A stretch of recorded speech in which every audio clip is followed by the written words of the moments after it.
you got to be very sophisticated, and you have to do it just like you would do it in a classroom. There are real measurable learning outcomes that occur on environmental education programs. The challenge is picking which one you want to measure.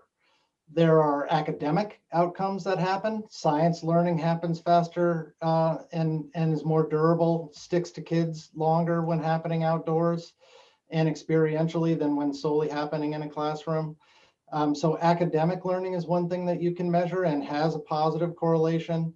Social and emotional engagement for children is something that is even, today is maybe more noticeable and more needed than ever before with the impacts of the pandemic, where everybody from the CDC to every school district to almost every mayor of every town in America is saying, get outside, have those positive experiences with other children in a social environment. So having the social and emotional benefits, there are measurements for that too. So there are ways to measure it. Right now, it gets measured in very small slices, program by program, and it'd be another really positive contribution to the field for state level or federal level dollars to come in and put together a sophisticated, I'd call it semi-longitudinal analysis of the strength of these programs to get big data sets. But the data exists in very positive correlations. It just has not necessarily been aggregated together and put together for a specific advocacy or policy initiative.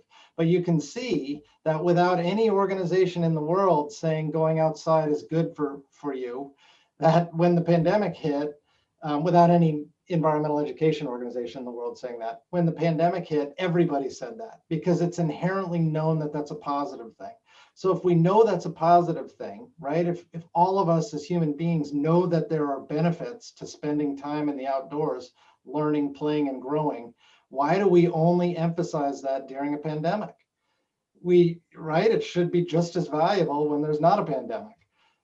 Because the amount of time that people are spending inside, especially children, has been growing steadily for the last 40 years. And that's well documented by the KAISER Family Foundation study that points to 7 minutes of outdoor time per kid per day on average. That's a very small amount of time. So we know that this is positive, right? We know that it's positive for our minds and our hearts and our interpersonal relationships with our friends. We have data that suggests that it's positive for academic learning.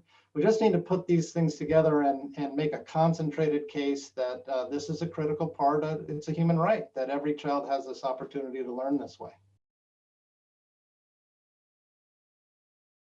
There is a lot of research going on that's funded by the Environmental Literacy Program at NOAA, which is a federal institution, around the learning opportunities related to these things. The reason I can't point to any specific study is because I'm just not in that work day to day anymore. And it underscores that the studies are taking place at the programmatic level.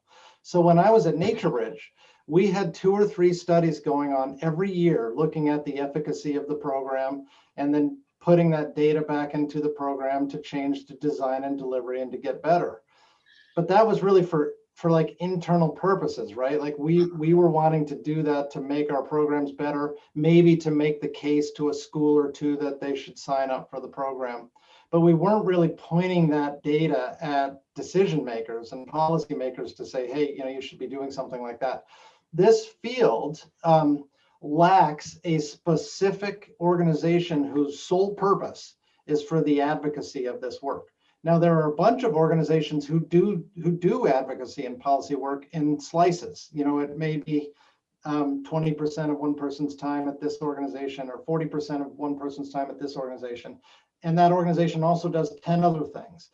But what you'll see in more developed, more funded fields of effort is that there are actual advocacy policy shops that coordinate all the data, aggregate it together, make the cases, work on the communications, and get it into the political change system.